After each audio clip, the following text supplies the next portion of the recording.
प्रणाम गुरुदेव। अभी फिलहाल कुछ पिछले दिनों से देखा जा रहा है कि न्यूज़ में चल रहा है कि प्रेमानंद जी महाराज की जो प्रभात फेरी होती थी उसके विरोध में ब्रज की कुछ संस्थाएं उतर आई हैं।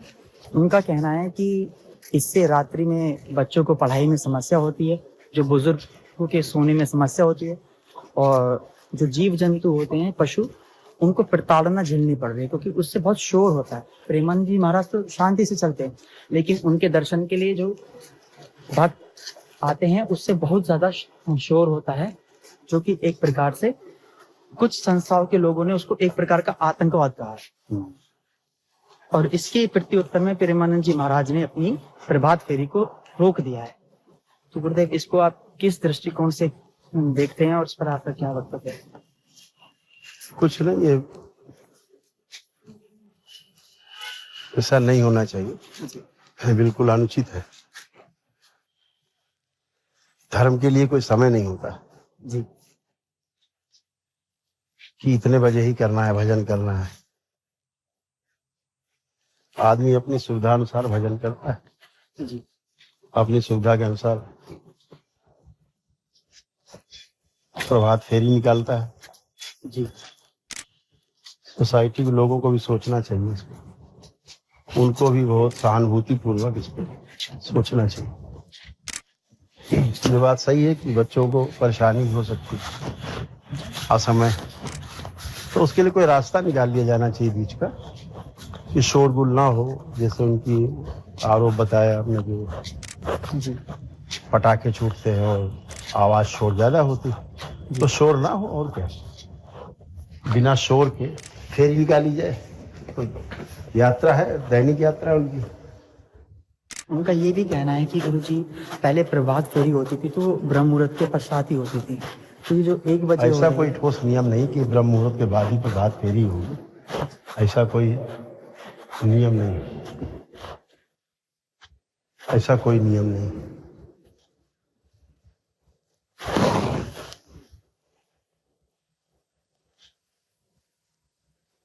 लेकिन प्रेमानंद जी महाराज एक संत है।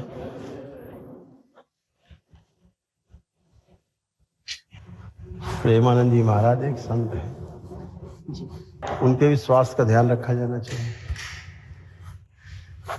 कि अगर दिन में वो यात्रा निकालेंगे तो और ज्यादा भीड़ हो जाएगी। तो प्रातःकाल 2 बजे निकाल रहे हैं, और अगर वही यात्रा वो सुबह निकालने लगे 7-8 बजे 10 बजे, तब तो बहुत ज्यादा भीड़ हो जाएगी। फिर तब और लोगों को समस्या होगी।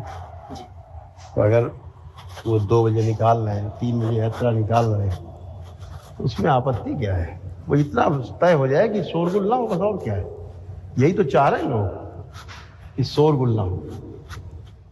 तो ना हो शोरगुल, ना पटाखे छूटे, लेकिन यात्रा नहीं बंद होनी चाहिए। इससे गलत संदेश जाता है और सनातन के विरुद्ध संदेश जाता है कि सनातनी लोग ही सनातन के कार्य में व्यवधान पैदा कर रहे हैं। अगर कोई अपने गुरु के दर्शन करना चाहता है प्रातः, वो एक यात्रा चल रही उसी बहाने से, तो चलने देना चाहिए, इसमें कहीं रुकावट नहीं होनी चाहिए। और सोसाइटी के लोगों को विशेष ध्यान सहानुभूति पूर्वक रखना चाहिए। तो एक तो बीमार भी है, वो बीमारी के कारण उनको तमाम समस्याएं भी हैं। ज्यादा भीड़ में धक्का मुक्का लगे तो ठीक नहीं। तो प्रातः जल्दी होकर के कम से कम लोगों में भीड़ हो जाती है, कम से कम लोगों में यात्रा हो जाती है। हम और सभी उसको अनुचित किया है। एक वीडियो देख रहे थे, इसमें एक व्यक्ति इस प्रकार से बोल रहे थे, एक प्रकार से क्रोध नजर आ रहा था। ये एक प्रकार का आतंकवाद है, इसको रोक लगानी चाहिए। तो क्या ये सही है किसी संत के लिए इस तरह के आतंकवाद वो नहीं, जो बोल रहे हैं वो आतंकवाद है, ऐसा नहीं बोलना चाहिए। ये कैसा आतंकवाद है? आतंकवाद का अर्थ जानते हैं? वो आतंकवाद होता क्या है? आतंकवाद के बारे में समझना है तो पंजाब चले जाएं, तो आतंकवाद का असली मतलब समझ में आ जाएगा। प्रेमानंद जी से क्या आतंकवाद हो सकता है? तो कौन सा आतंकवाद हो सकता है? गलत बात है। इस तरह की बातें प्रेजुडिस होकर बोली जा रही है या किसी के बहकावे में आके बोली जा रही है, वो अनुचित है। यात्रा में कोई रोक नहीं लगनी चाहिए, उसका हल निकाला जाना चाहिए।